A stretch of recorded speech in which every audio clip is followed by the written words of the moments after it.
Hi, my name's Andrew Stevens. I'm the Senior Tutor here at the Ancient Technology Centre, and welcome to our Dark Ages weekend. We have lots going on this weekend. We have the Vikings reenactment group here providing combat displays, ancient crafts from blacksmithing to net making. We have them doing a kids battle where the kids can get involved and beat up some Vikings as well, which is always a popular one. We have the Dark Bardess, Gemma, who is going to be performing with her Saxon lyre and giving a talk on the Sutton Hoo lyre find. We have our wonderful storyteller Lizzie doing Viking and Saxon stories, as well as our own volunteers and staff doing wonderful activities such as cob brick making, textiles workshop and much more, which again kids and big kids can get involved with as well.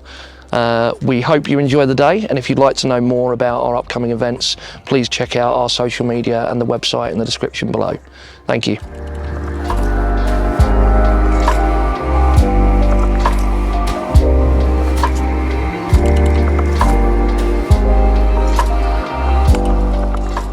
Hello, I'm Aira. I'm doing a bit of rigid heddle weaving, simple ancient form of weaving that members of the public can have a go at. It doesn't take too long to learn.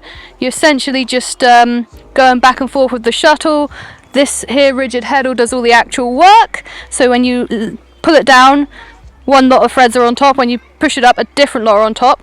So you just have to go back and forth, make sure you're weaving all the way through, and get a nice simple belt pattern. And it's just good to have a go and give it a try.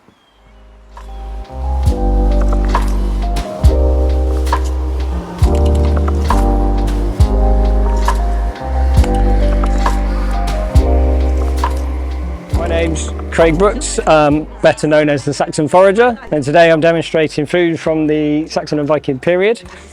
So this morning I've made some butter, which you can see here. We then use the buttermilk to make some cheese, which is what we can see in this one here. And then I'm just cooking my dinner. So we've got a stew, which is some seasonal vegetables. We've got some celery leeks, beetroot, parsnips, turnips, and a goat leg, which is all simmering away for the next few hours for dinner. And in this bowl here, I've been making some jerky. So this is thinly sliced venison. I've marinated it in vinegar, honey, salt and pepper. And in an hour or so, that'll go under my firebox and we'll dry it out for future use. So a lot of these recipes can be found in my cookbook, Eat Like a Viking. I've got 2 of them, and I've got a future book coming out as well called Eat Like a Halfling, which is a bit more fantasy based. And you can find me on social media as the Saxon Forager on Instagram and Facebook.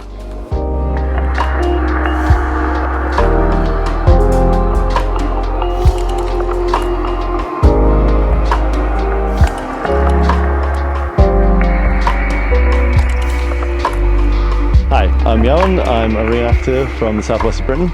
I'm here portraying a Cornish tin merchant who's come up, brought the goods that you can see here to trade with the Saxons of Wessex. This is a very important industry in the southwest of Britain in this time period, around the 7th to the 11th century, and would have sustained a significant livelihood.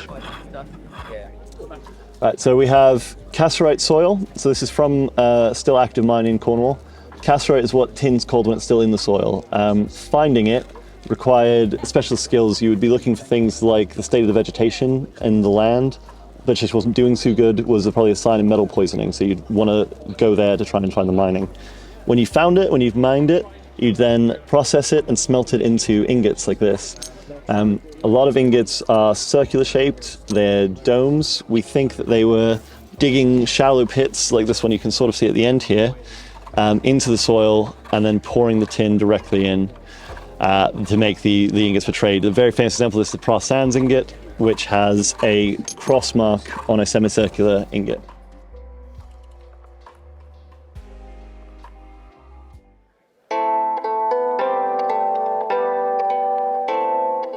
I know an ash tree named Yggdrasil, covered in hail that water white. Thence comes the dew that flows through the dales that grow evergreen from earth's spring.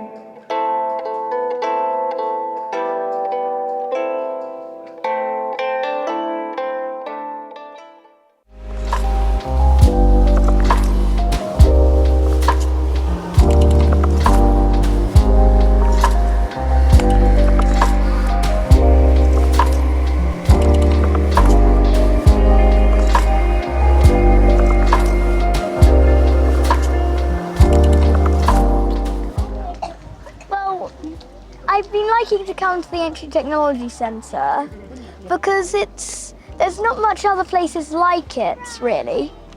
It's very special and unique in its way because you have so many nice people who are so open to talk to, some very nice costumes. And yeah, it's just all fun. They're very open, and I find that very nice. You can just talk to anybody and you learn so much here. You'll probably learn more here about history than you will in your entire year at school in one day. So it's great. Well, I like how there are a couple of new people this weekend. So you get to see new faces because everybody's different. So you get to talk to new people, learn more stuff. There's a lot of expertise. Yeah. And I think when people are passionate about what they do, that shines through. And it's so interesting to learn about the skills that have been somewhat lost from the past, learn new games. You've just been learning, what's the name of this game you've been learning? Taffel? Something like that. Hyper-taffel. Hyper-taffel. How old are you? 11. You're going to show an 11-year-old. Well, we came yesterday and he picked up the rules, and we actually downloaded an app for this game yesterday, so he had a go last night. I personally love all the ancient textile crafts. I find it fascinating. You know, you think that, oh, in the past they didn't have as many beautiful things, but it's just far from it. Exactly.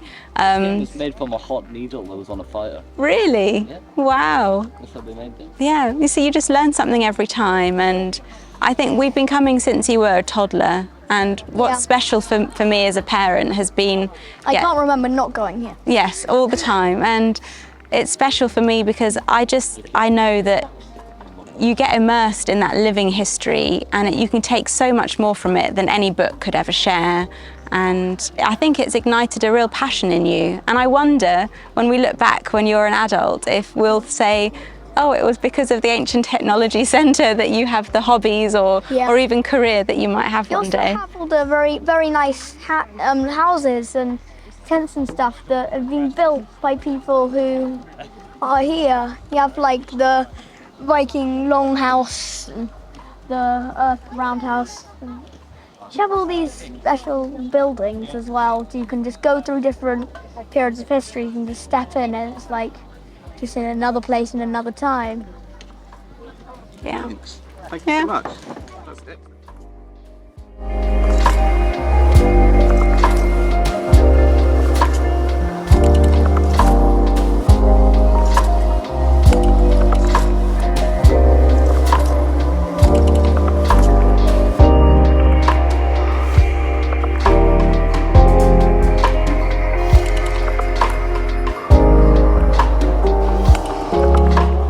Hello, my name's Joe Russell. I'm a Viking reenactor with the Vikings. We are here at the Ancient Technology Centre down in Cranbourne today, and here I'm doing a pewter casting display. So we would have seen the tin trader yesterday from Cornwall. I'd have bought some of his tin, mixed it up with some lead, and now I'm casting it using a small crucible and a fire. Then it will come into these little soapstone moulds, which will have Mjolnirs and crosses on them. It's a low melting point metal, melts about 400 or 500 degrees, so we can perfectly do this on a small campfire. Hopefully shortly I'll be able to pour it for you and we'll see how it goes. So now we have it all melted at a nice temperature. Bring it over to our soapstone moulds. Always spill it, but hopefully. I'll give us our nice ingot. And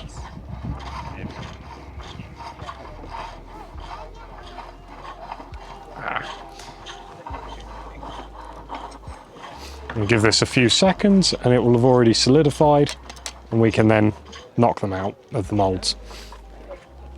Here we go, we can take them out of the moulds now. There we've got our ingot, and failed hammer, but hopefully, there we go. We've now got a cross ready to be trimmed with the excess pewter, and that can be recast with the excess and then polished up using ray skin, shark skin to give a nice shine to it, bit of charcoal as well. So thank you for watching and hope you come down and visit soon.